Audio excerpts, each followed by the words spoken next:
Bonsoir à toutes et à tous et bienvenue à cette présentation sur le système amyloflux. Donc ce soir avec moi pour cette présentation, eh bien, il y aura Corinne. Corinne qui a participé en fait au développement de ce produit. C'est la développeuse de ce produit et donc elle a une très bonne expérience du produit et surtout du terrain comme vous allez pouvoir le voir. Et donc, elle va faire une partie de la présentation avec moi et elle va pouvoir nous communiquer de nombreuses informations sur le produit, mais aussi sur ce domaine particulier qui est le domaine du désembouage, vous allez voir, qui recèle de nombreuses informations autres que celles qu'on a l'habitude d'aborder et qui sont pourtant très intéressantes, vous le verrez. Je vais vous laisser découvrir, mais vous allez voir qu'on a de belles opportunités en fait avec ce système-là au regard de la problématique qu'il y a sur le terrain, et je dirais même des problématiques, puisque vous allez voir, il y en a plusieurs. Et je suis vraiment heureux de vous présenter ce produit-là parce que c'est une vraie solution en fait par rapport à des problématiques qui n'ont pas de véritable réponse.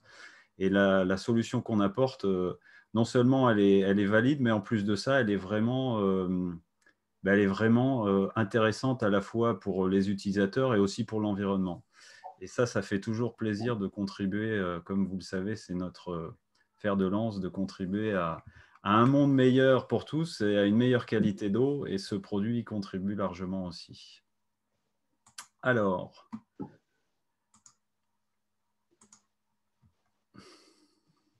voilà, je pense que là, vous avez l'affichage de l'écran. Est-ce que c'est OK au niveau de la présentation? Ouais, c'est parfait, c'est bien là. C'est parfait. Alors, pour commencer cette présentation, le saviez-vous? Tous les bâtiments récents, et on va faire une distinction en fait entre les différents types d'installations existantes au niveau du chauffage, puisqu'il y en a qui sont récentes et on verra le qualificatif de ce terme-là, ce que ça veut dire en termes techniques. Qu'est-ce que c'est qu'une installation récente et qu'est-ce qu'une installation plus ancienne et les différentes caractéristiques de l'une et de l'autre. Et en tout cas, sur les installations récentes, eh bien, effectivement, elles s'embouent au bout de 5 ans ou moins selon les critères, les caractéristiques de l'installation. Et donc, du coup, eh bien, c'est une vraie problématique de pouvoir solutionner ces problématiques d'embouage. Donc, l'embouage, qu'est-ce que c'est? C'est l'eau d'un circuit de chauffage, donc que ce soit des radiateurs ou des planchers chauffants, qui tournent en boucle en fait, et c'est pour ça qu'au bout d'un certain temps, cette eau-là, elle va se détériorer, puisqu'elle va à la fois capter des particules existantes dans le réseau ou en produire, et en fonction de la température et des caractéristiques, ça va nous poser des problèmes aussi d'ordre organique, bactérien. On va voir un peu plus en détail en fait comment ça se passe, comment ça se produit. Donc on a une eau qui se détériore, que ce soit sur sa qualité physico-chimique, c'est-à-dire les caractéristiques même de l'eau, c'est-à-dire ce qu'elle va contenir hein, en termes d'éléments supplémentaires qui n'est pas de l'eau, ainsi qu'au niveau énergétique. C'est-à-dire que dans le terme énergétique, je mets deux choses. Il y a à la fois les propriétés de l'eau et de l'ensemble du système qui font qu'on a une diminution des performances énergétiques du point de vue de ce que ça consomme en plus, mais également du point de vue énergétique, on va le traiter aussi sur la qualité, on peut dire, vibratoire de l'eau, donc ce qu'elle dégage en termes d'information, de vibration. On en parlera aussi. Donc ça, c'est ce qu'on appelle le phénomène d'embouage, quand le réseau va se charger de particules et autres qui ne sont pas favorables en fait à un fonctionnement normal. Et ça va se caractériser par une couleur qui va être marron, marron clair, marron foncé ou noir, en fonction de l'état du réseau et de, bah, du dysfonctionnement apparent voilà, ou du problème, de l'importance du problème. Alors, dans les boues, qu'est-ce que nous avons? Nous avons principalement deux types de boues. Il y a des boues qui sont liées à ce qu'on appelle de la matière organique. Donc, ce sont des boues qui sont plus liées aux bactéries, en fait, hein, qui vont apparaître dans le réseau. On va voir pourquoi. Et puis, on a des bouts qui sont liés à la corrosion. À la corrosion, donc, sont plus des bouts d'ordre métallique et qui vont former dans les radiateurs, dans les canalisations, des dépôts d'ordre métallique, différentes sortes de métaux qui vont venir se déposer à certains endroits. On va voir lesquels et on va voir pourquoi ça se forme. Et là, je vais laisser intervenir Corinne sur le détail de pourquoi les réseaux récents s'embouent. Très bien. Alors, Loïc disait qu'on distingue qu'on va distinguer les réseaux anciens et les réseaux récents, parce qu'en fait, ils ne sont pas conçus de la même façon, et c'est pour ça que les réseaux récents ont tendance à s'embouer plus. Donc, un réseau récent, c'est un réseau qui a grosso modo entre 1 an et une vingtaine d'années. Avant, on utilisait du cuivre, de l'acier, des gros bons vieux radiateurs en fonte, qui étaient des installations robustes, solides, et qui généraient assez peu de boue et qui avaient la capacité d'encaisser ces boues sans aucun problème. Depuis une vingtaine d'années, et puis ces dernières années également, on entend beaucoup parler de pompe à chaleur, c'est la grande mode en ce moment. On a beaucoup de planchers, de planchers chauffants, de chauffage au sol, en lieu et place des radiateurs. On utilise beaucoup moins de cuivre et d'acier, mais beaucoup plus de PER ou de matériaux synthétiques, donc synthétiques plastiques. Et la combinaison en fait du matériel synthétique et de la pompe à chaleur, par exemple, on va illustrer de cette façon-là. Ben ça fait un mélange pas très heureux. L'image qu'on voit, elle illustre en fait sous les lattes du plancher là, un plancher chauffant couplé avec des radiateurs. C'est des installations assez classiques dans des maisons récentes notamment. Le gros inconvénient du PER par rapport au cuivre, c'est qu'il va permettre à l'oxygène de rentrer. Il est étanche à l'eau, mais il n'est pas étanche à l'oxygène. Donc, il va y avoir de l'entrée d'oxygène permanente dans le réseau de chauffage. Et donc, déjà, si on parle même pas de pompe à chaleur, qui dit oxygène et acier d'un radiateur, par exemple, et eau, dit rouille. Vous mettez de l'eau sur du fer et vous laissez ça à l'air libre, vous obtenez de la rouille ou de la corrosion. Donc ça, c'est le premier point. Donc d'avoir une installation avec radiateur et cuivre, bon, on n'a pas de problème. Une installation avec radiateur et PER, en fait, on fabrique de la corrosion, de la rouille régulièrement. Sur l'image sur le radiateur, vous voyez en fait, un radiateur percé. C'est des choses qui se voient assez régulièrement. Voilà, donc c'est à ça que ça peut conduire. Si par-dessus ça, on rajoute le fait de fonctionner avec une pompe à chaleur ou sur un chauffage au sol, on va fonctionner à basse température, à des températures plus basses que sur du radiateur classique des installations anciennes. Si vous mettez la main sur un radiateur dans une maison ancienne, vous allez vous brûler. En marchant sur un plancher chauffant, vous n'allez jamais vous brûler. Donc, en fait, on a ce qu'on appelle des régimes de température de fonctionnement qui sont plus bas. Et malheureusement, quand on fonctionne sur des températures qui vont être à peu près entre 30 et 50 degrés et qu'on amène de l'oxygène, eh bien, on a des bactéries qui vont se régaler et qui vont se développer. L'eau, au départ, quand elle arrive dans le réseau de chauffage, elle est encore vivante avant de se dégrader. Et il y a plein de petites particules à l'intérieur, des bactéries, des algues microscopiques qui ne demandent qu'à se développer quand les conditions sont favorables. Et la basse température, avec l'apport d'oxygène, c'est ce que ça va créer. Donc, c'est comme ça qu'on forme les fameuses boues bactériennes ou organiques dont parlait Loïc dans la première diapo. Alors, quand on parle de réseau récent, Corinne, en fait, ça veut dire quoi? C'est quelle époque? C'est quoi récent? Alors, je disais, c'est des réseaux qui ont jusqu'à une vingtaine d'années. Moi, j'ai une maison qui a 18 ans et avec du PER et du chauffage au sol, tout ce qu'il faut. Voilà. Et donc, dans PER, on peut trouver différents types de PER ou de qualité. Est-ce qu'il y a des nuances aussi par rapport à ça?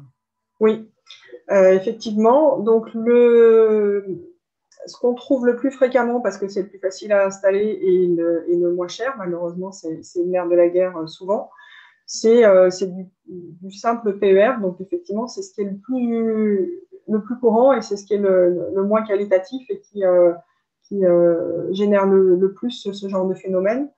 Ensuite, on a deux types de matériaux synthétiques qui sont un peu plus qualitatifs pour justement essayer de contrer ce problème. Donc, le deuxième matériau qu'on peut trouver, c'est du PER avec ce qu'on appelle une BAO pour barrière anti-oxygène. Et donc là, en fait, on a une canalisation, toujours en matériel synthétique, mais par-dessus est rajouté un vernis, une couche isolante qui isole de l'oxygène, en fait, hein, et qui permet d'éviter l'entrée d'oxygène. Donc ça, je dirais que c'est le niveau intermédiaire. On monte un peu en qualité. Et ensuite, le beaucoup plus qualitatif et qui permet, par rapport au retour terrain qu'on peut avoir, vraiment d'éviter la formation de boue, c'est ce qu'on appelle une canalisation en multicouche. Donc, en fait, en multicouche, vous allez avoir une partie, trois couches sur votre canalisation, une couche synthétique, une couche d'aluminium en général et une couche synthétique. Et l'aluminium va vraiment jouer ce rôle de barrière anti-oxygène de façon encore plus performante qu'avec un simple BAO dont je parlais juste avant. Et donc, ces installations-là sont plus coûteuses et moins fréquentes, c'est ça? C'est ça, tout à fait. OK. Alors, pourquoi les boues pourquoi et où les boues se bloquent-elles? Alors, pourquoi les boues se forment-elles? On a commencé à le voir, à comprendre, il y a une question d'oxygène hein, qui arrive par les canalisations, et ça, on parle de la boue organique, donc bactérienne, mais donc qui sont liés à la fois à ces tuyaux en PER, mais également à la possibilité de présence de flexibles dans les installations et qui vont occasionner encore plus d'entrée d'oxygène à l'intérieur parce que les flexibles sont encore plus poreux, sont des matériaux caoutchouteux, c'est ça, ils sont plus poreux que le PER, hein, c'est bien ça. C'est ça, tout à fait. Et donc, dans le circuit, ensuite, hein, on a vu qu'il y avait aussi une autre problématique qui était celle de la corrosion. Alors, comment est-ce qu'elle se forme, la corrosion, Corinne, dans ces réseaux de chauffage? C'est lié à quoi? Alors, la corrosion, en fait, c'est vraiment dû au fait de combiner alors, déjà, la corrosion, c'est essentiellement du fer, c'est essentiellement l'acier qui va générer de la corrosion. On peut en trouver sur du cuivre ou de l'aluminium, par exemple, mais ce sont des matériaux plus robustes. Si vous prenez n'importe quel matériau en fer et que vous ajoutez de l'eau dessus en conditions normales extérieures, vous allez, comme je disais tout à l'heure, générer de la rouille. La rouille, c'est de la corrosion. Et en fait, du coup, dans la configuration qu'on vient d'expliquer, on a cette présence de ces trois éléments. Et donc, du coup, à partir du moment où on a de l'oxygène introduit avec l'eau, eh bien, et qu'on a de l'acier, ben, il y a une réaction chimique immédiate qui va se faire et qui va faire qu'on va arracher des ions de fer à ce métal et fabriquer de la corrosion. Ok, d'accord. Et donc, cette corrosion, comme on peut le voir ici sur le radiateur qui est à gauche, eh bien, va venir se déposer à certains endroits particuliers en fonction des flux en fait, hein, de l'eau dans les radiateurs. Et on voit la prise de photos infrarouges de ce radiateur qui chauffe bien à certains endroits et pas à d'autres. Ça, c'est ce qu'on remarque d'ailleurs chez soi quand on touche les radiateurs qui sont froids à certains endroits. C'est parce qu'il commence à y avoir des dépôts qui empêchent une circulation normale de l'eau et donc de la température. Ça veut dire que le système ne va pas remplir pleinement sa fonction déjà, d'une part. Mais après, on va voir que ça pose aussi d'autres problèmes en termes énergétiques. Et puis dans les planchers chauffants, alors est-ce qu'il y a des caractéristiques techniques particulières liées au plancher chauffant, aux matériaux, à la pose, à la manière de faire peut-être ces méandres du plancher chauffant qui va occasionner plus encore des… C'est essentiellement le matériau en fait qui va faire. Et sur ta diapositive, tu as indiqué le débit variable. Aujourd'hui, les pompes à chaleur, chaudières et autres sont souvent équipées de pompes à débit variable. Donc, du coup, on va avoir dans les périodes où on chauffe peu, un débit assez faible dans l'installation. Et on voit sur l'image du radiateur en fait que les particules ont tendance à se déposer parce qu'elles sont plus lourdes. Et si on comprend bien que si dans un plancher chauffant, on circule à une vitesse assez importante, ben, on va emmener nos particules de boue, qui sont plutôt des bactéries, là, puisqu'on n'a pas d'acier. Elles vont être amenées avec le flux d'eau. Par contre, plus on ralentit le débit, plus on circule lentement dans le réseau, plus effectivement ben, les matières vont pouvoir se déposer. Et à l'endroit des coudes qu'on arrive à voir sur l'installation, bien évidemment, ça va se déposer plus facilement. Alors, malheureusement, sur un plancher chauffant, on ne peut pas éviter les coudes. Voilà. Dans la mise en œuvre, ce n'est pas très simple. En fait. C'est vraiment le matériau qui va être déterminant dans la qualité de l'installation. Ok. Donc, pour ceux qui installent des planchers chauffants, ce serait quoi la préconisation du matériau alors, au passage? Bah, après, le multicouche, c'est pas mal. Hein. Après, quand vous allez installer des multicouches, vous n'aurez plus envie d'installer un amilo flux après. Voilà, c'est ça. Ce Donc, sera moins tentant. finalement, en fait, si on installe un amyloflux, en fait, on va pouvoir éviter peut-être en fait ces surcoûts liés aux matériaux d'installation. En fait. Oui, tout à fait. Ok. Alors, les installations récentes génèrent plus de boue. Alors, on voit eh bien, un peu ce dont on a déjà parlé, en fait, hein, que ça va se retrouver en lien avec les flexibles et ces caoutchoucs mous qui augmentent la possibilité de présence des boues et des particules. On voit aussi les coudes au niveau des radiateurs et on voit également les échangeurs à plaques. Alors, en ce qui concerne les échangeurs à plaques, qu'est-ce qu'il y a à dire et à comprendre par rapport à ça?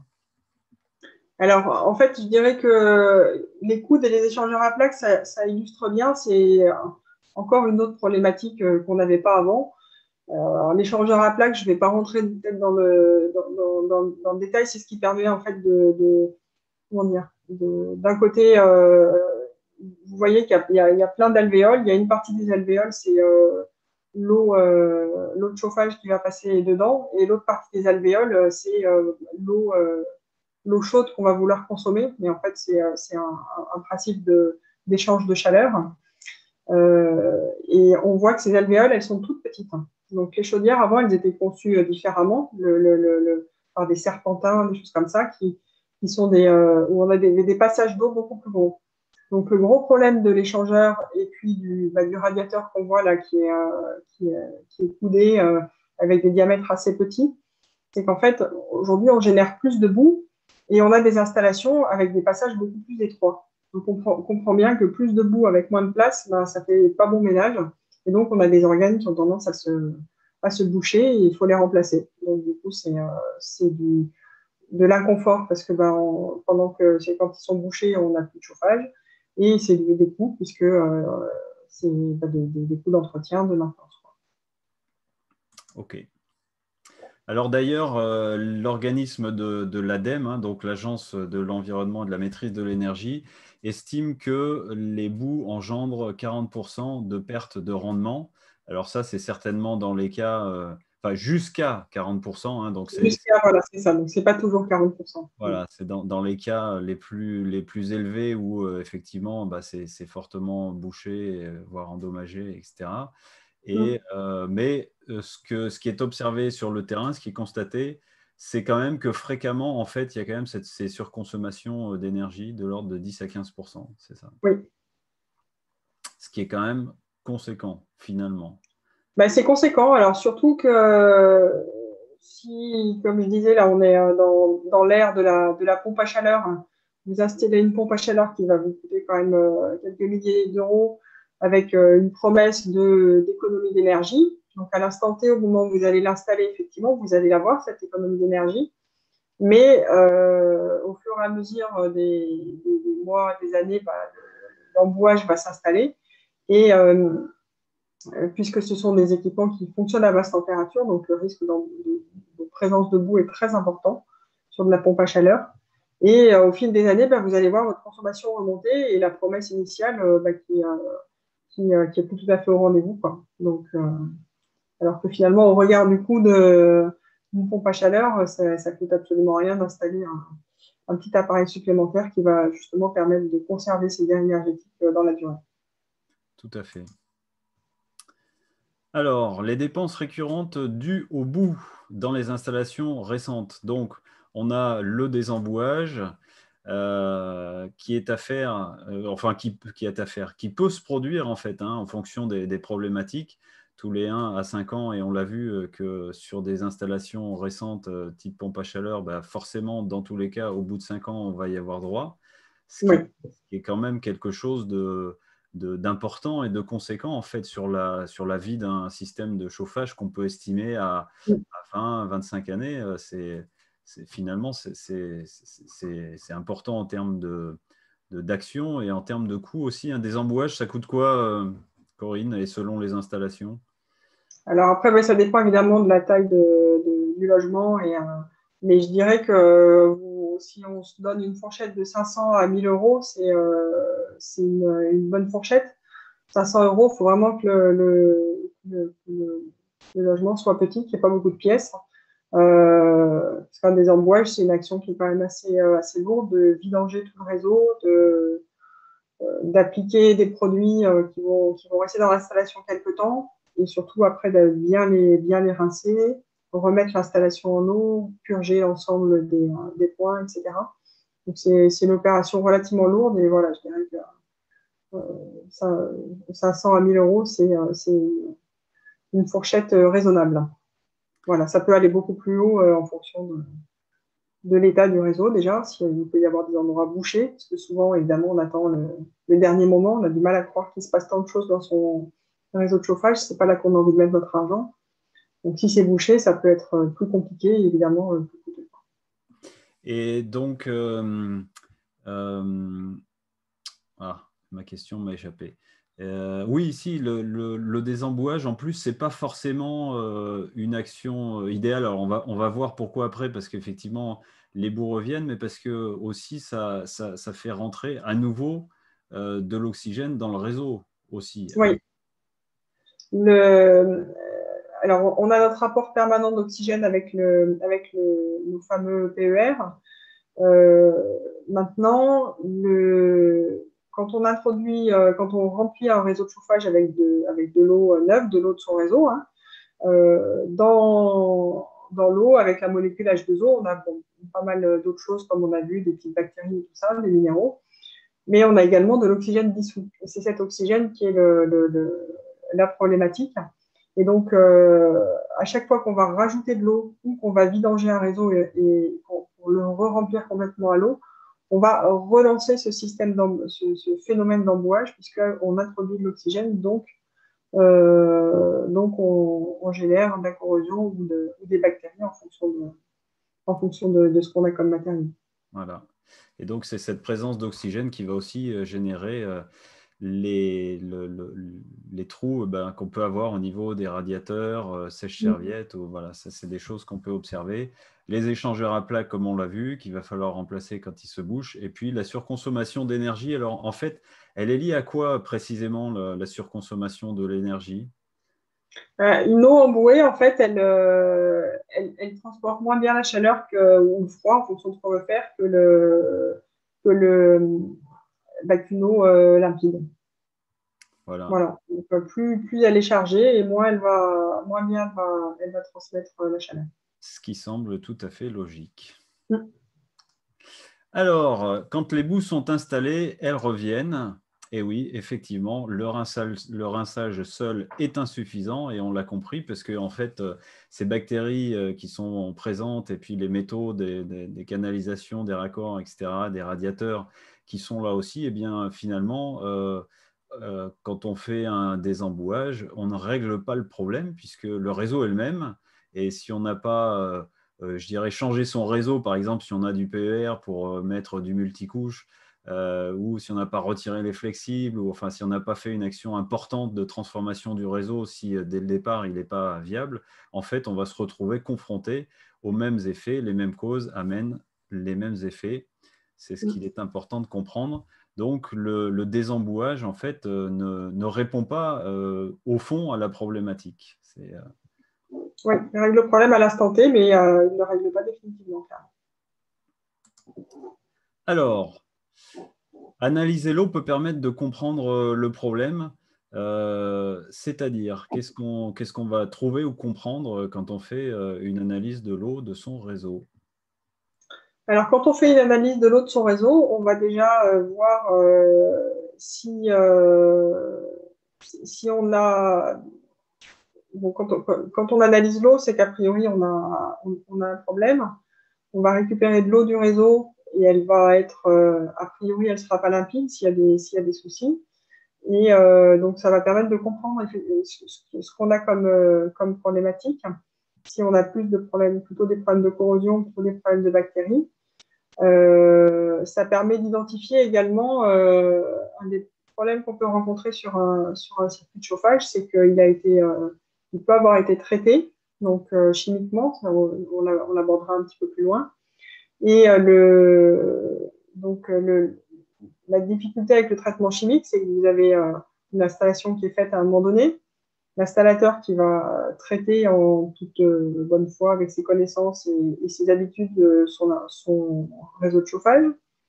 Et puis quelques temps plus tard, vous avez une autre personne par exemple, qui va venir faire l'entretien de la chaudière ou qui va prendre en charge cette installation, qui n'a pas d'idée de ce qu'il peut y avoir dans le réseau, et qui va éventuellement introduire un produit chimique pareil en pensant bien faire pour protéger le réseau.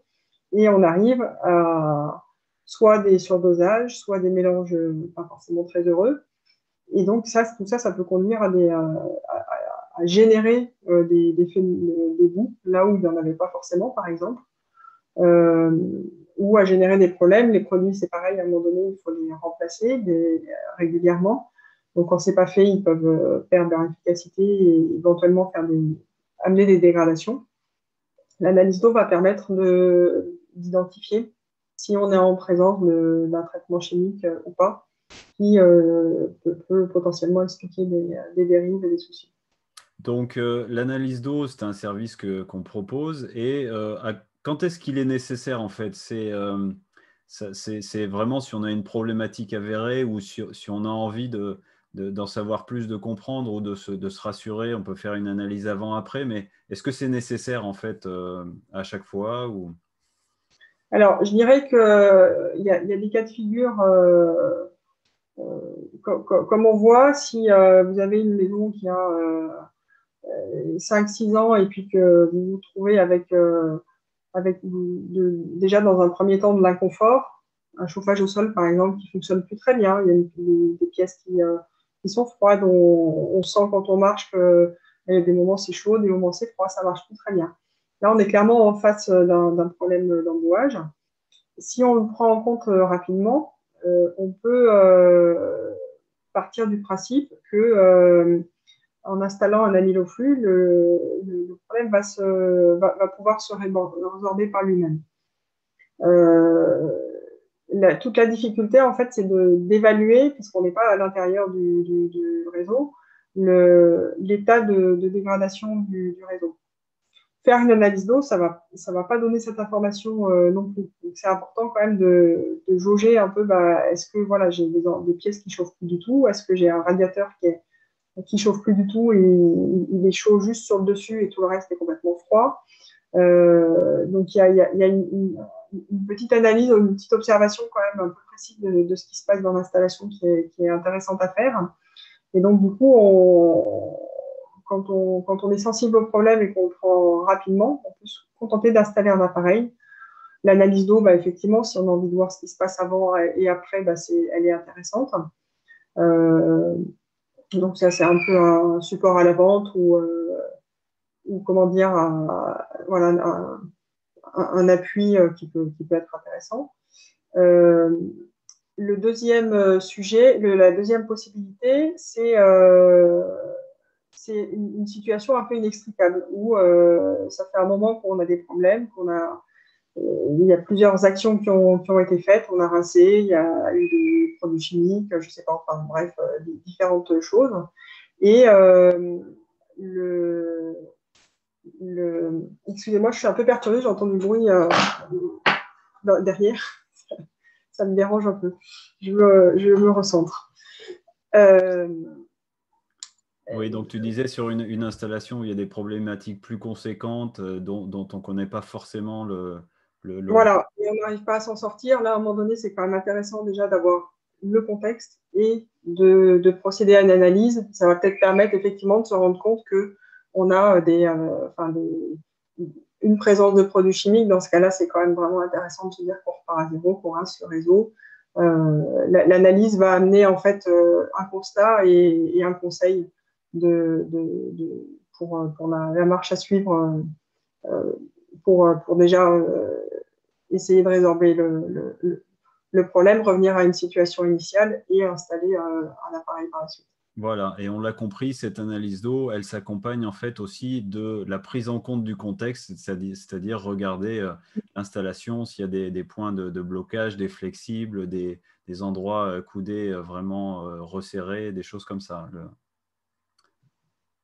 Voilà, c'est vrai qu'on a sur le marché, on a des traiteurs d'eau qui font des analyses d'eau. Moi, ça me fait toujours sourire parce que c'est quand même des professionnels de la chimie et puis ils ont un flacon qui leur arrive sur le bureau. Ils n'ont aucune idée de ce qui c'est, d'où il vient, pourquoi. Et du coup, ils vous font une analyse, ils vous sortent plein de conseils qu'il faut traiter comme ci, comme ça. Je trouve ça un peu pas évident. Et c'est là qu'avec Loïc, on se rejoint bien sur le fait de vraiment prendre en compte le contexte. C'est ce qui va permettre en fait d'apporter un conseil pertinent derrière, quoi. Ok, super. Alors, quelles solutions existent-ils pour agir sur l'embouage? On a en fait, bah, il n'y a pas tant de solutions que ça non plus, hein. Il y en a trois principalement. Les pots à bout, alors on va voir comment ça fonctionne, à quoi ça sert, ce que ça remplit comme fonction et ce que ça ne remplit pas comme fonction. On a les produits chimiques dont tu as commencé à parler un peu et on va les détailler pour comprendre un petit peu mieux bah, quelles sont les catégories et puis ce qu'ils peuvent engendrer comme autres problématiques également. Et puis le système amyle au flux, on va voir comment est-ce qu'il fonctionne plus en détail et comment est-ce qu'il répond à ces problématiques-là. Je te laisse juste 2 minutes. Oui, Voilà, je te laisse juste 2 minutes. J'ai besoin d'aller mettre des choses au point là. d'accord, ok, pas de souci. Alors, les pots à bout, donc les pots à bout, ben, comme vous pouvez le voir, c'est un appareil en fait qui vient se positionner en général donc avant la chaudière sur le réseau de chauffage, de canalisation.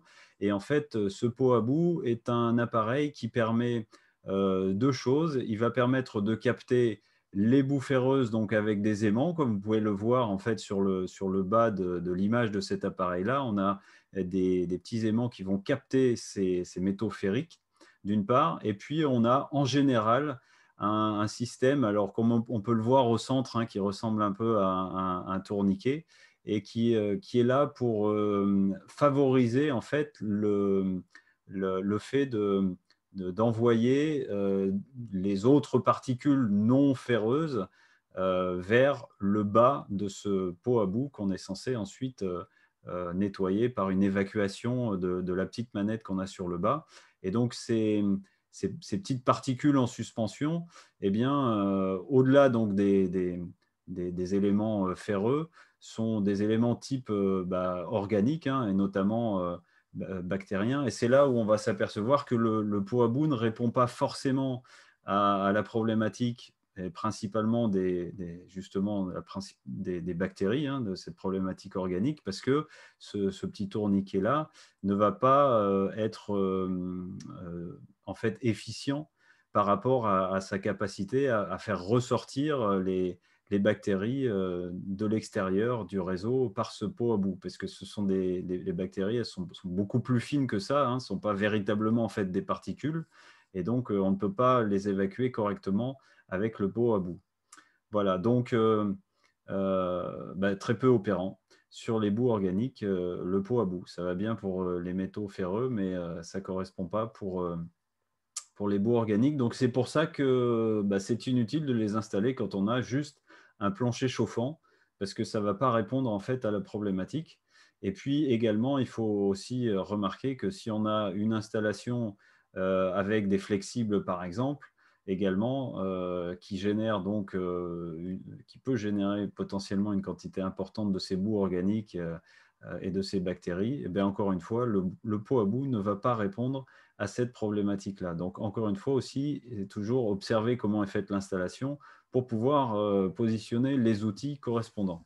Est-ce que tu vois autre chose à ajouter, Corinne, sur le pot à bout? Eh ben non, c'était très, très bien. C'est parfait. Alors, je poursuis. Ensuite, donc, nous avons les produits chimiques. Et ce qui est intéressant de savoir déjà, c'est que le produit chimique qui traite tout n'existe pas. C'est-à-dire qu'on a différentes problématiques et qu'on ne va pas pouvoir les traiter avec un seul produit. Et l'inconvénient, c'est que quand on mélange plusieurs produits, on va voir que ce n'est pas forcément judicieux non plus. Et voilà. Alors, je te laisse la Oui. main pour l'explication des différents produits et de leurs actions.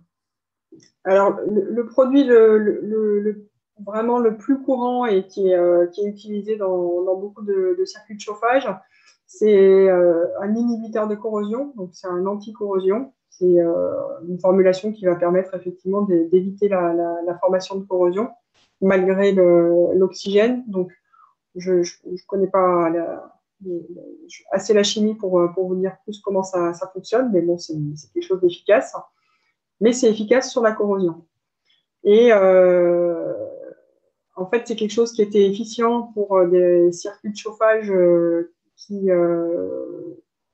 plutôt anciens, donc, hein, qui fonctionnaient sur des températures un peu élevées, donc il n'y avait pas de problématique de bactéries.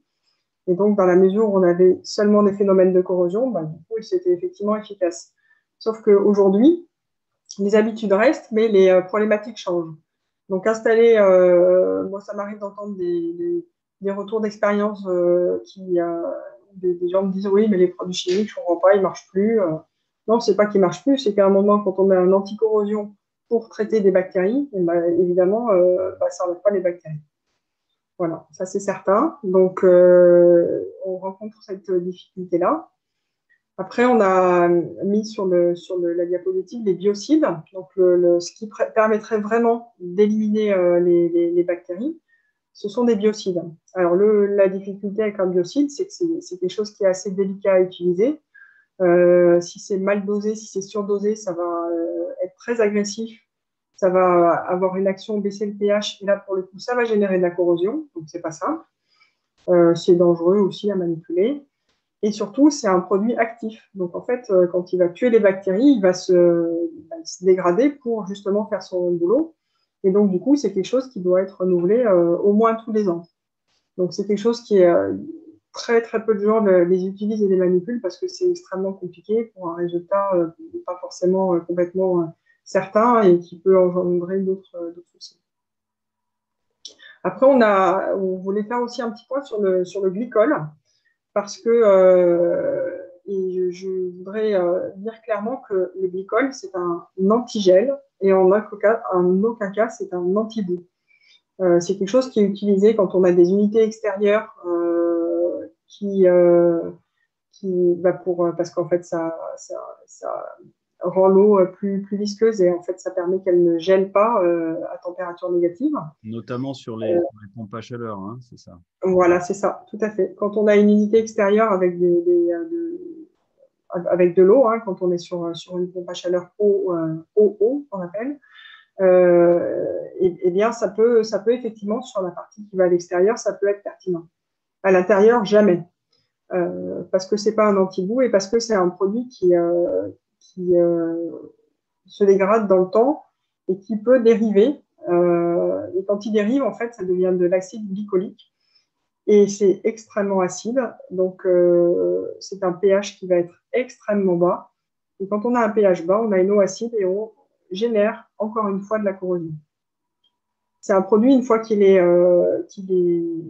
dans le réseau, il est extrêmement difficile à extraire. Et a fortiori, quand il a viré à l'acide glycolique, il y a des installations qui sont extrêmement compliquées à récupérer. On a beau les nettoyer, les rincer, on a des résidus qui restent et des résidus assez puissants pour ne pas réussir à agir sur le pH et à le remonter.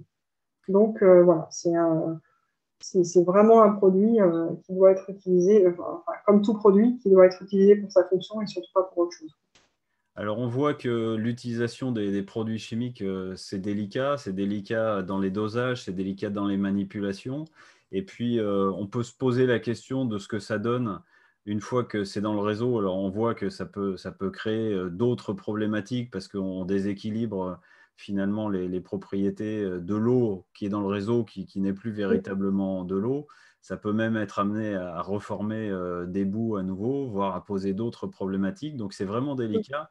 Et en plus de ça, information quand même importante à communiquer aussi, c'est que se passe-t-il quand un plombier fait un désembouage avec des produits chimiques à l'intérieur du réseau? C'est combien est-ce qu'on a une idée approximative de la quantité d'eau qu'on a dans un réseau de chauffage d'une habitation, je dirais, de 100 à 150 mètres carrés avec un plancher chauffant ou des radiateurs? Est-ce qu'on a une idée de la quantité d'eau qu'on a dans un réseau à peu près? Alors, c'est extrêmement difficile à quantifier parce que si on n'a pas un compteur d'eau qui nous dit précisément combien on a d'eau, c'est assez difficile à quantifier. Mais je dirais sur un logement individuel, on doit être autour d'une centaine de litres d'eau peut-être. Donc, on imagine un plombier qui fait un désembouage d'un circuit avec des produits comme ça, d'une centaine de litres d'eau. Qu'est-ce qu'il fait de ces 100 litres d'eau? Eh ben, ils partent dans le jardin, dans l'égout, ça dépend de ce qui est à disposition. C'est difficile de faire autrement. C'est des produits qui sont. Alors, je ne pense pas qu'il y ait une réglementation vraiment officielle, mais ce serait supposé être collecté et amené au recyclage. Je jette la pierre à personne parce que c'est quand même pas si simple que ça à faire et puis je crois qu'on ne saurait même pas où les amener. Mais c'est un fait qu'effectivement, ça part dans le jardin ou dans les quoi, clairement. Voilà, effectivement, on n'est pas là pour juger, mais par contre, c'est important d'avoir l'information et de le savoir aussi, d'en être conscient, parce qu'au-delà du fait que nous sommes conscients que ces produits chimiques, ben, ils sont chimiques, c'est de la synthèse, et ils ne sont pas favorables déjà dans leur production à l'environnement, ben, aussi à la fin de leur utilisation, et c'est ce qu'on rencontre hein, souvent avec de nombreux produits, quels qu'ils soient, c'est qu'est-ce qu'on fait une fois que le produit a été utilisé, la dégradation, la biodégradabilité des produits, c'est vraiment un sujet important à l'heure actuelle. Et donc, il faut être conscient que voilà, ça en fait partie. Et donc, tant qu'on peut les éviter, évidemment, évitons-les, c'est mieux. Alors, venons-en à la solution amyloflux, la solution fluide, n'est-ce pas? Puisque c'est la troisième dans celle qu'on a vue, hein, les pots à bout, les produits chimiques, et puis cette solution-là. Alors, on va détailler un petit peu également par la suite comment fonctionne précisément ce système-là. Ce qu'on peut voir, c'est que déjà, ça permet de traiter tout type de boue, ce qui est quand même intéressant parce qu'on s'est aperçu qu'il y avait deux sortes de problématiques et que ces deux problématiques différentes, elles n'étaient pas forcément évidentes à traiter de la même manière avec le même outil. Donc là, c'est déjà un point quand même très positif, c'est on peut traiter les deux problématiques en même temps. Mm. Le deuxième gros avantage, c'est qu'on n'utilise pas de produits chimiques. Donc ça, c'est quand même génial du point de vue de l'environnement et puis de ce qu'il y a dans le réseau après. C'est bien si on n'a que de l'eau et pas autre chose. Il n'y a pas besoin de maintenance. Donc ça, c'est génial aussi parce qu'une fois que c'est posé, on n'a pas besoin d'y revenir. Et ça génère également plus de confort. On va en parler aussi, puisqu'il y a un aspect sur la dimension énergétique de l'eau qui se trouve après dans le réseau, après être passé dans l'amyloflux. Et Et les animaux, alors je ne sais pas si tu as des retours d'expérience de personnes ou d'animaux après utilisation de l'amyloflux aussi, Corinne, mais en tout cas, c'est perceptible également. Et on va voir que c'est une installation simple en débit complet et qu'on peut remplir simplement à l'eau du réseau. Quelque chose à ajouter déjà, Corinne? Non, non, c'est très bien. Tu en Alors, parles très bien. qu'est-ce qu'il y a dans l'amyloflux? Eh bien, il y a de la silice activée, cette silice activée que vous connaissez chez Amylo, puisqu'on l'utilise par ailleurs dans les systèmes de vitalisation de l'eau, hein, des modèles Amylo, que ce soit habitation ou sous évier.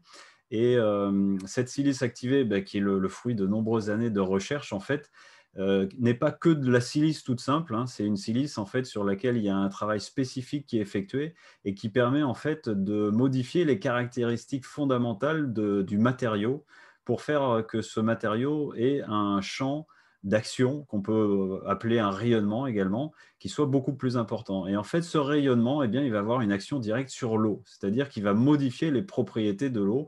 Et c'est là, comme d'ailleurs pour les systèmes de vitalisation de l'eau Amylo, l'aspect génial, c'est qu'on s'aperçoit que quand on modifie les propriétés de l'eau et qu'on redonne à l'eau ces caractéristiques qu'on peut qualifier de primordial ou un peu d'originel, un peu ce qu'on a dans les sources, l'équivalent de ce qu'on a dans les sources, eh bien, on s'aperçoit qu'on obtient des actions de l'eau qui sont tout à fait différentes et efficientes. Alors, je ferai un parallèle et une référence au calcaire, parce que c'est aussi une possibilité en fait de transformer naturellement le calcaire.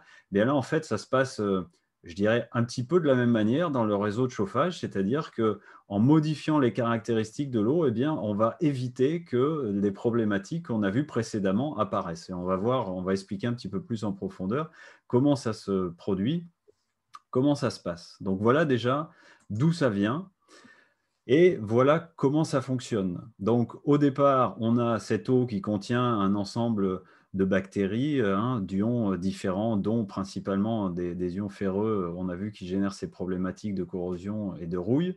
Et puis, quand l'eau du circuit va passer au contact de ces silices, de ces billes en silice activées, eh bien, il va y avoir une transformation progressive. Ça ne se fait pas en un claquement de doigts, hein, il faut un certain temps quand même pour que ça se mette en place et que la totalité de l'eau du réseau soit traitée et qu'elle réponde à des qualités attendues, c'est-à-dire une eau claire où on n'a plus de problématiques organiques, bactériennes, et on n'a plus de problématiques non plus de corrosion. Donc il faut un certain temps. Mais en fait, là où il est possible que ça se produise, eh bien, c'est parce qu'on est sur un circuit fermé, c'est-à-dire que c'est la même eau qui va tourner en permanence dans ce circuit-là. Et donc, au fur et à mesure où elle passe en contact en permanence avec ces silices activées, eh bien, il va y avoir une structuration, une information, une modification des caractéristiques et des propriétés de l'eau qui va se faire au fur et à mesure du passage et qui va faire en sorte que, d'une part, eh bien, ces boues organiques, elles sont dissoutes. Alors, dissoutes entre guillemets, c'est-à-dire que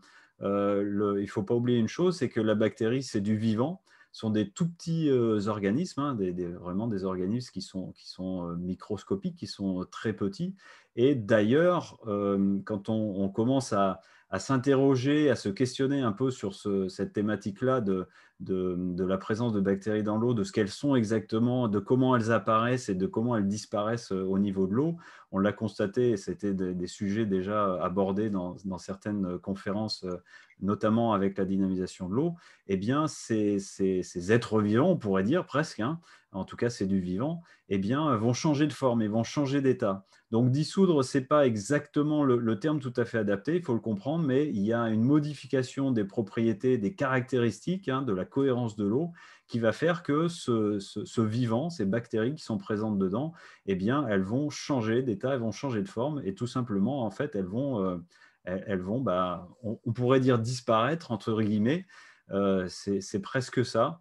Ça va être juste un changement d'état qui va faire en tout cas que non seulement elles ne seront plus présentes dans l'eau, plus perceptibles, et puis surtout, il ne va pas y avoir de démultiplication. Et donc, évidemment, ça va changer aussi la coloration de l'eau. C'est une des premières observations qu'on va pouvoir constater, l'eau qui se clarifie.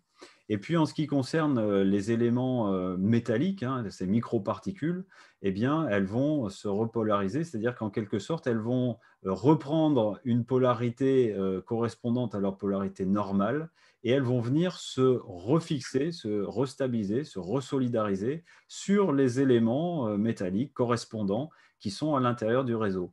Donc, elles ne disparaissent pas comme par enchantement, ou elles ne sont pas retenues comme avec un pot à bout, par exemple. On va simplement faire en sorte qu'elles retrouvent leur place normale, et ce qui va éviter également aussi que ça vienne à nouveau corroder des éléments présents à l'intérieur du réseau, puisque derrière, il y aura plus ce phénomène de corrosion euh, au niveau de l'eau. Voilà.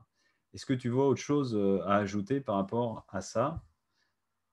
Bah, écoute, non, c'est clair. Par rapport à la corrosion, après, c'est du bon sens, mais évidemment, on parle bien de microparticules, hein, des phénomènes de corrosion euh, qui sont en place, mais où on a encore comment dire, des particules extrêmement fines. On ne va pas les recoller des morceaux de fer. Il ne faut pas vendre du rêve. Mais bon, ça, c'est que du bon sens, quoi. Voilà. Ok. Alors, l'installation, eh bien, finalement, elle est simple parce que vous voyez la Méloflux, comment il est fait. En fait, ce sont des pas de vis standards, évidemment, en plomberie, hein, 3/4 de pouce ou 1 pouce, c'est-à-dire du 20-27 ou du 26-34.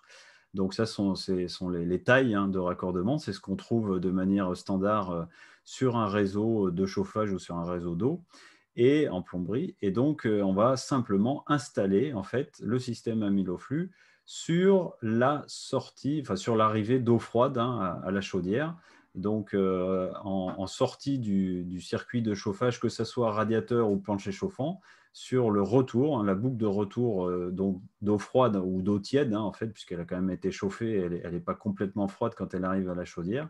On le positionne à cet endroit-là, dans le réseau, tout simplement. Et puis, on remet le circuit en route et on laisse faire le système, on le laisse faire son travail pendant 1 mois, 2 mois. Alors, ce qu'on a vu dans les observations de terrain, les analyses d'eau, hein, c'est qu'il faut à peu près 1 mois à 2 mois en fonction de l'état de l'eau, de l'embouage du réseau, de ses caractéristiques, pour que l'eau redevienne totalement claire. Est-ce que tu as d'autres éléments par rapport à ce délai nécessaire, Corinne? Non, c'est ça. C'est sous un mois, on voit des résultats significatifs et selon l'état de l'embouage, il faut un petit peu plus de temps, mais c'est ça. 1 à 2 mois, c'est ce qu'on constate. Voilà. Et l'avantage, c'est qu'on peut même finalement le contrôler par soi-même, parce que si on va sur un purgeur de radiateur, on fait sortir un petit peu d'eau et puis on va voir la coloration qu'elle a, et puis on peut comme ça observer, même au fur et à mesure du temps, en fait, la modification induite par le système dans le réseau. Ouais. Voilà.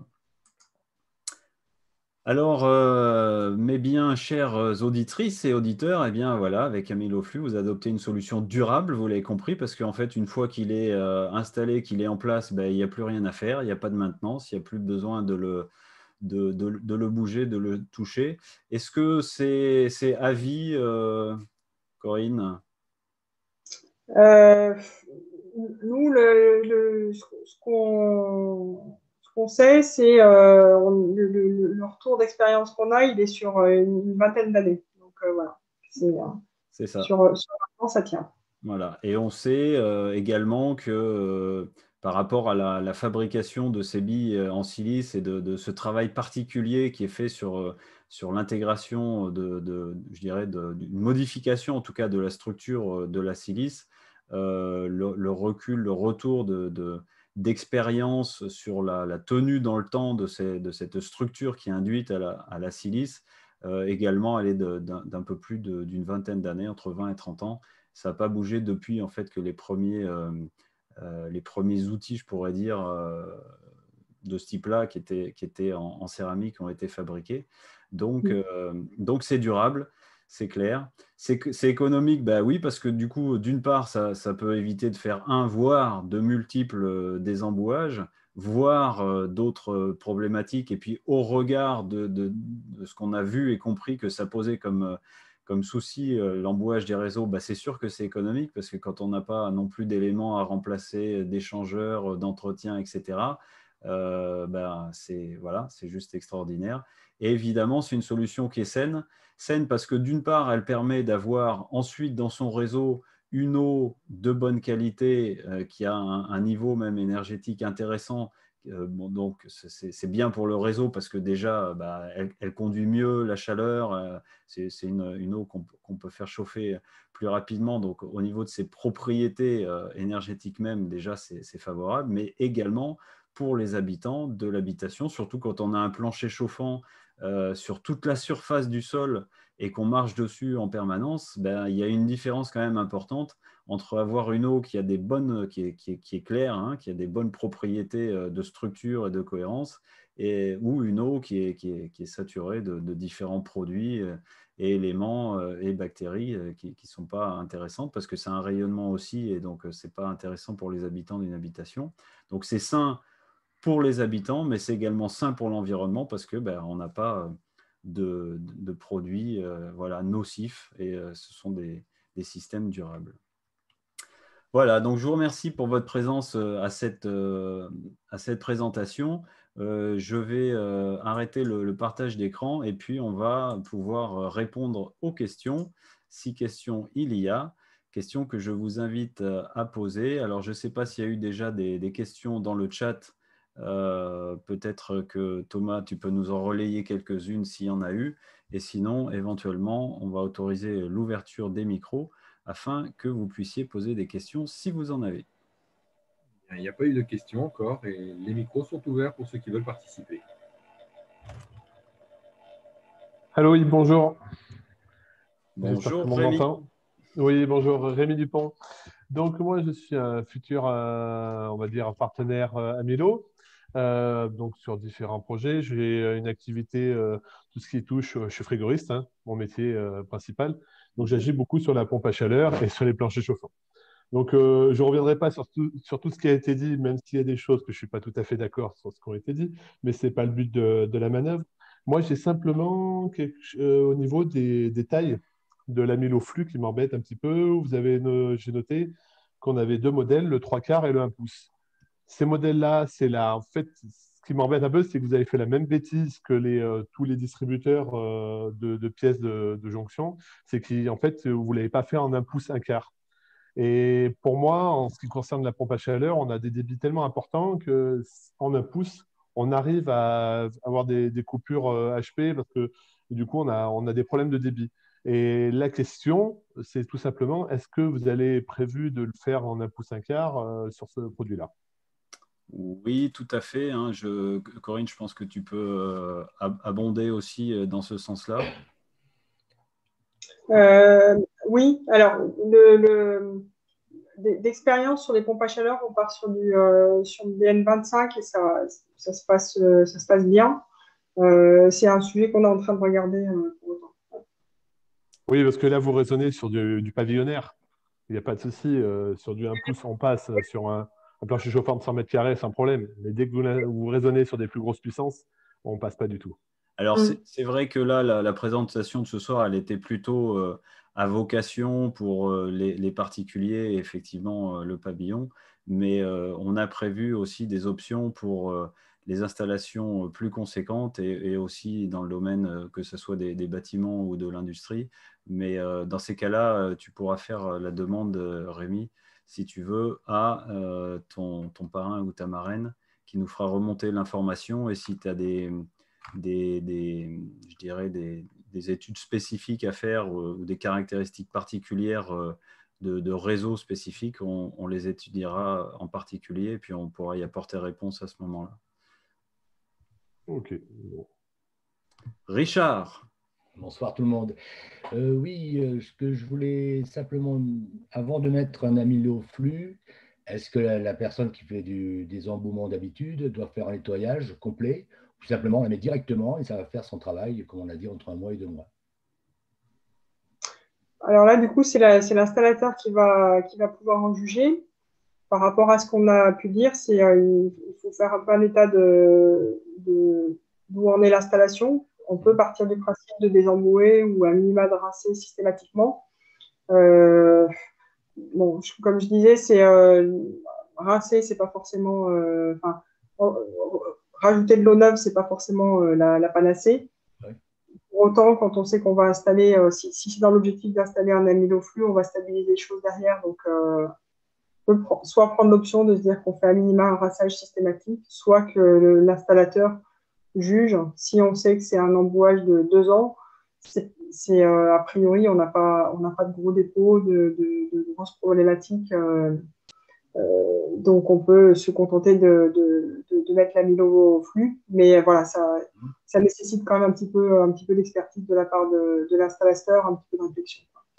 Ok, d'accord. C'était juste pour savoir si on doit préconiser systématiquement ou alors on fait attention par rapport à l'état des lieux de l'installateur pour dire c'est depuis 2 ans, depuis 5 ans, depuis 6 ans ou autre. Voilà. Okay. Voilà, vous pouvez vous dire que a priori, c'est l'occasion de le faire, que ça ne fait pas de mal. Vous pouvez l'intégrer de façon pas tout à fait systématique, mais s'il y a un doute, il vaut mieux le faire. Alors, si je suis installateur, hein, je fais des embouements, est-ce que ça m'intéresse de parler à mes clients d'un amyloflux? Est-ce que je ne vais pas être réticent parce que j'ai acheté des machines, j'ai investi, voilà, je mets l'avocat du diable. Hein. Ça dépend de la volonté de l'installateur. Il y a différents cas de figure. Soit il a la volonté d'apporter une solution définitive et il y a une sensibilité écologique. Voilà, soit il est sensible à ce genre de choses et effectivement ça a du sens.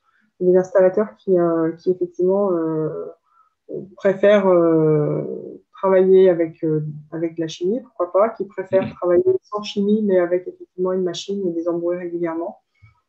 Toutes les opinions sont dans la nature, donc voilà, ça dépend vraiment de la personne.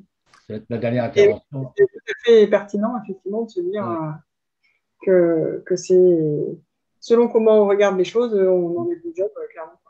C'est ma dernière intervention pour embêter tout le monde. J'ai lancé un petit débat sur Facebook, sur un groupe de plombiers chauffagistes, en mettant est-ce que vous êtes content de faire du désembouement? Est-ce que c'est pas un travail embêtant ou pas?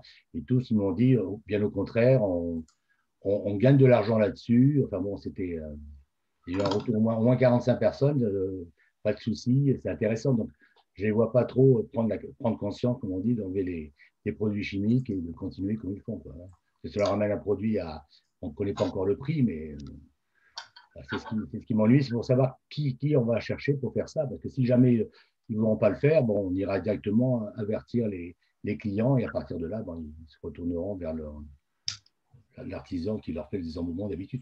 Voilà. Ouais.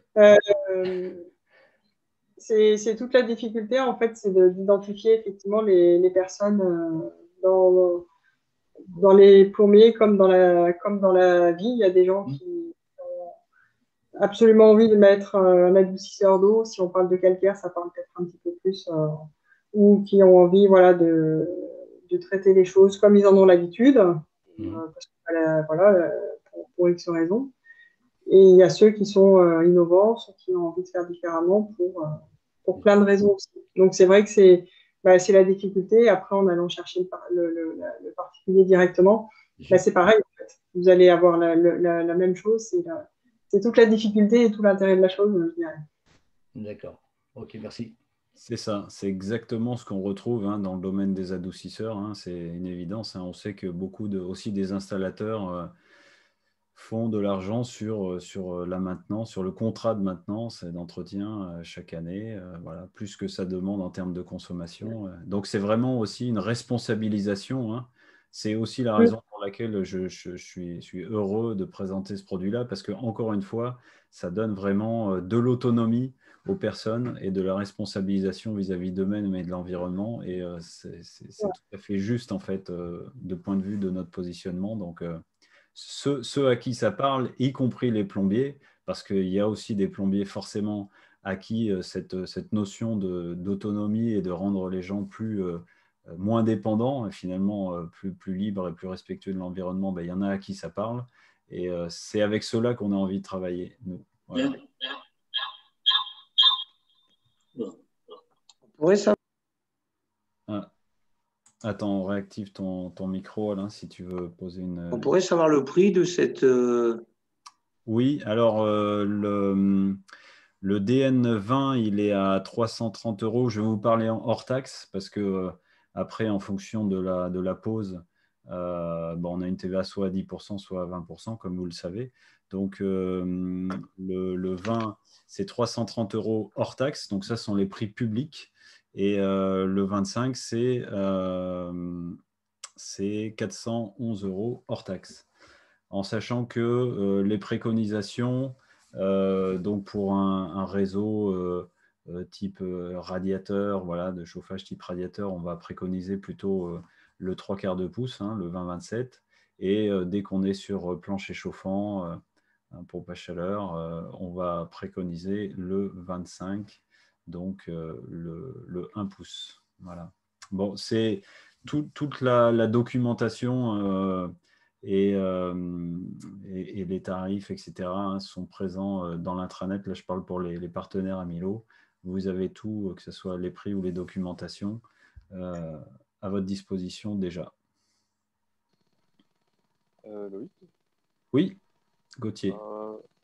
bonsoir. Vous avez beaucoup parlé d'installation en synthétique, en PER. Oui. Lorsqu'on a une installation en acier, donc un peu plus ancienne que 20 ans, est-ce que c'est aussi utile de mettre l'amyloflux? Alors, sur les installations en acier, qu'est-ce qu'il y a à dire, Corinne? A priori, les personnes doivent rencontrer moins de soucis. Alors, il y aura peut-être de la boue, mais parce que ça fait 20 ans, en fait. Et à un moment donné, c'est pas complètement aberrant. Donc là, je dirais que l'utilité sur le confort et sur la problématique d'embouage, elle est moindre. Elle va pouvoir le devenir le jour où il va y avoir un changement de chaudière, où on va finalement finir par se retrouver avec ces fameux petits échangeurs à plaques qui ont des passages quand même très restreints. Donc là, même si on a peu de boue, ce qu'il y a, ça peut potentiellement venir obstruer. Et après, il y a la dimension, je dirais, donc c'est a priori comme ça techniquement moins utile. Après, il y a la dimension énergétique éventuellement qui, elle, peut avoir du sens, quoi. Mais là, après, encore une fois, c'est une question de personnes, d'attente, etc. Voilà. Okay. En gros, dès qu'une eau n'est plus limpide, le système peut être utile. Je n'entends pas très bien. Dès qu'une eau n'est plus limpide, le système peut être utile. Oui, voilà. C'est ça. Alors, pour répondre aux questions, quelques questions, observations qui étaient posées dans le chat, donc par Annick, notamment si on rince, on rajoute de l'oxygène. Oui, alors quand on parle de rinçage ou de désembouage, en fait, c'est un peu le même principe, mais pas tout à fait. Quelle est la nuance exacte entre rinçage et désembouage, Corinne? Rincer, c'est on vidange le réseau et on le remplit. Donc, on élimine ce qui sort avec l'eau quand on le vidange, on le vide complètement. Et on remplit avec de l'eau brute. C'est quelque chose qui va éliminer ce qui part avec le flux d'eau. Si vous avez des installations qui sont vraiment anciennes et qui ont eu ou pas, parce que je ne veux pas me faire l'avocat pas l'avocat, mais je ne veux pas non plus faire la révolution contre la chimie, mais des produits chimiques qui auront vieilli pendant longtemps dans une installation, par exemple, où il va y avoir des dépôts plus ou moins difficiles à accrocher dans l'installation. Et là, c'est là que le désembouage peut s'avérer nécessaire. Désembouage, ça va passer par deux possibilités. C'est quand on va faire plus que simplement rincer. soit on va avoir une machine, quelqu'un a parlé de machine tout à l'heure, qu'on appelle hydropneumatique, qui va envoyer de l'air et de l'eau sous pression pour aller décrocher en fait un maximum de choses dans l'installation. Soit cette opération-là, pour aller décrocher de la matière, on va la faire par de la chimie. Et là, je crois que je l'ai évoqué rapidement tout à l'heure. On va vidanger le réseau, on va introduire, ou même avant de le vidanger, je ne suis pas plombier, donc je suis pas voilà, c'est pas très important. Mais en tout cas, on va introduire des produits dits désembouants qui vont permettre de décoller un maximum de matière. Ces produits vont rester quelques jours ou quelques semaines dans l'installation. Et ensuite, ils vont être vidangés. Et là, on va enlever tout ce qui aura pu être décollé et avoir... c'est comme un rinçage plus efficace, quoi, je dirais. Voilà la notion, la différence entre un rinçage et un désembouage. Oui, ok. Donc, que ce soit rinçage ou désembouage, pour répondre à ta question aussi, Yannick, oui, on ajoute de l'oxygène, puisque en fait, quand on va remplir à nouveau, hein, c'est à ce moment-là que l'oxygène arrive, c'est quand on remplit à nouveau avec de l'eau. Et pour information par rapport à une donnée aussi d'Annick, qui a vu en fait dans son immeuble de 20 copropriétaires un désembouage pour l'ensemble de l'immeuble lié à ces problématiques aussi de boue dans son réseau.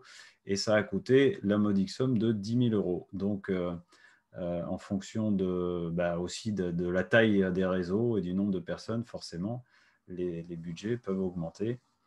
Voilà. Donc, autre question que posait Annick, vous faites des analyses de l'eau tous les combien de temps? En fait, là, comme on l'a dit, tu n'étais peut-être pas tout à fait présente à ce moment-là, Annick, mais les analyses d'eau, en fait, ne sont pas forcément systématiques, hein. Ça dépend de la problématique et donc, voilà, il n'y a pas de régularité là-dedans. Voilà. Renaud pose une question sur un forfait de pause. Est-ce que tu as des notions, toi, Corinne, par rapport à ce qui se pratique en général sur le terrain par les plombiers au niveau de la... Alors, c'est un petit peu délicat. Je préférais peut-être laisser un plombier répondre s'il y en a parmi nous. Parce que sur les autres chauffages, en fait, c'est pas quelque chose de très compliqué à installer, mais pour autant, ça nécessite quand même de vidanger toute ou partie du réseau,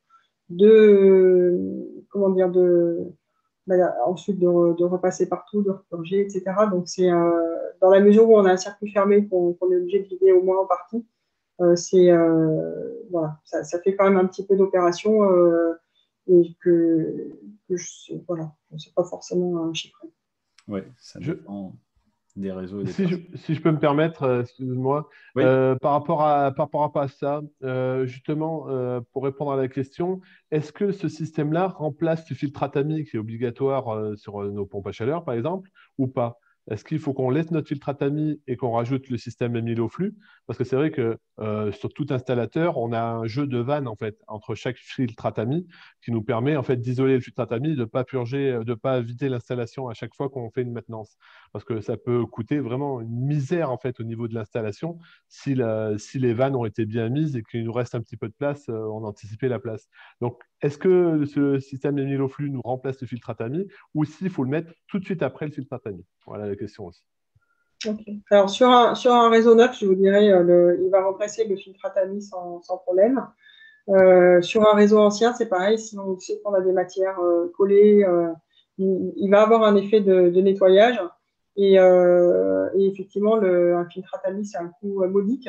Et ça peut être intéressant de le garder il va pas servir longtemps, mais je dirais qu'il va servir la première année de fonctionnement pour s'assurer qu'on ne va pas aller vaut mieux boucher le filtre que la pompe à chaleur.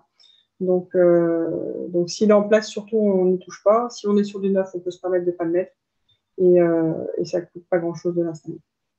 Ce que je veux dire, c'est que vous n'avez aucun, on va dire, recul par rapport aux fabricants, parce qu'aujourd'hui, c'est obligatoire. En fait, le filtre Atami, il est obligatoire et la plupart du temps, même, il est même vendu et même donné avec la pompe à chaleur, justement, parce que si on ne l'a pas, on perd la garantie.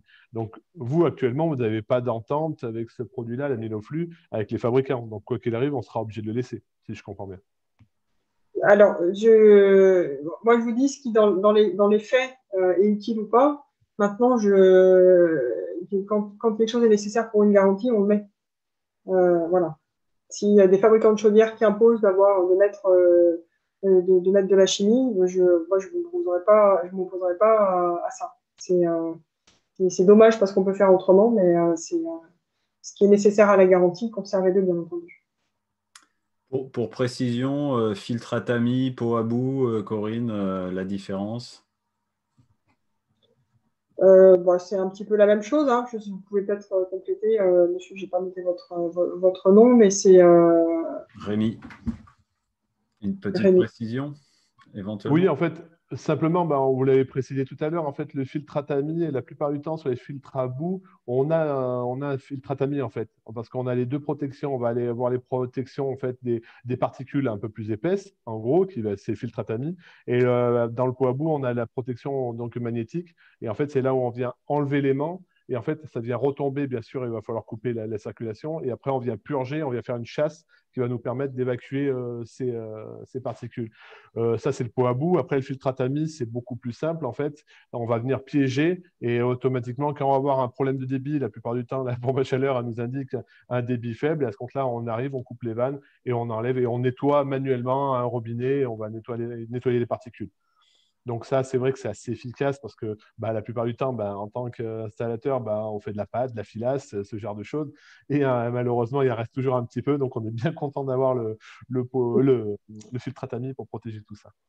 Voilà la grosse différence. Toi qui es de la partie, qu'est-ce que tu peux nous dire en retour d'expérience sur l'embouage justement de ces réseaux, puisque apparemment tu en poses quand même Oh oui, on en fait, je sais pas plus tard que hier matin, on en a encore fait. Alors, juste pour rebondir à ce qui a été dit, je ne suis pas tout à fait d'accord sur le fait où les plombiers ou les frigoristes comme moi, on va être déçus. Parce que si on a bien vendu notre contrat d'entretien, en fait, l'objectif, c'est qu'on n'y retourne pas. Moins on y retourne, plus on va gagner d'argent. Donc, automatiquement, on va prendre notre chèque tous les ans avec très, très peu de maintenance.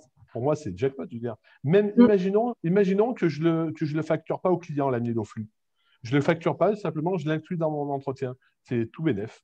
Voilà. Après, ça, je vais les tester, il n'y a pas de souci. Là, pour le moment, je parle au conditionnel, mais c'est avec plaisir que j'essaierai le produit et dans les prochains mois, ça, c'est clair. Ok. Mais effectivement, votre démarche est intéressante. Effectivement, c'est tout bénef parce que l'entretien, de toute façon, il est nécessaire, vous le ferez. Et vous savez que vous n'aurez pas de problématique debout. Voilà. Mais il est vrai que après, chacun raisonne comme il l'entend, comme il le veut.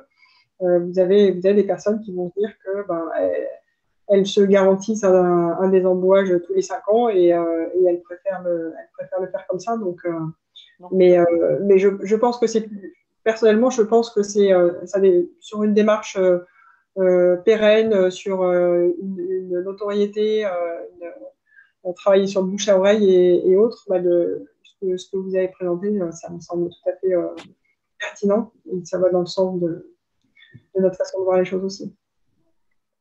Merci. Est-ce qu'il y a une autre question? Il n'y a pas d'autres questions dans le chat, en tout cas, qui sont arrivées. Donc, si quelqu'un veut prendre la parole, sinon, je pense que nous allons pouvoir clore cette soirée. Voilà, a priori, on n'a pas d'autres questions. C'est bien, ça veut dire que la thématique a déjà été bien traitée. Corinne, écoute, je te remercie de ta présence et de ces explications et toutes mes félicitations pour ce travail déjà effectué et tous ces retours déjà existants.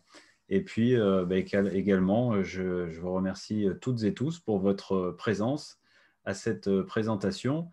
Et revenez vers la personne qui vous a transmis le lien et l'information de cette présentation si vous voulez avoir de plus amples informations sur le système, sur la pose, sur les tarifs, etc.